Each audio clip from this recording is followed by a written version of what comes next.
সাধারণ কোন সাহাবী নয়, যিনি পয়গম্বরের খাদেম ছিলেন। হযরতে আবু যর গিফারি খৈরুল বশর, খিদমতু মে জিंदगी भर না বানায়া আপনা ঘর। নবীর জন্য মোহাব্বত দেখাইতে দেখাইতে নিজের জন্য একটা আপন ঘর পর্যন্ত নির্মাণ করতে পারে নাই। নবীর জন্য কেমন মোহাব্বত! এর আখির জামানার উম্মতের দল আজকে নবীর জন্য কোনো মোহাব্বত নাই।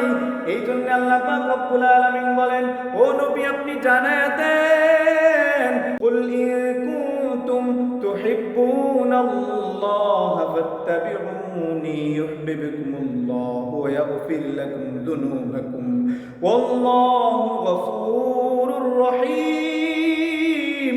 ও নবী আপনি জানায়া দেন, যারা আমি আল্লাহকে পেতে চাই, যারা আমি আল্লাহকে ভালোবাসতে চাই, তারা যেন আপনি নবীকে অনুসরণ করে এবং আপনি নবীকে যেন তারা মুহাব্বত করে। এর আখির জামানার উম্মতের দল আজকে আমাদের নবীর জন্য কোনো চিন্তা নাই, আজকে আমাদের নবীর জন্য কোনো ফিকির নাই।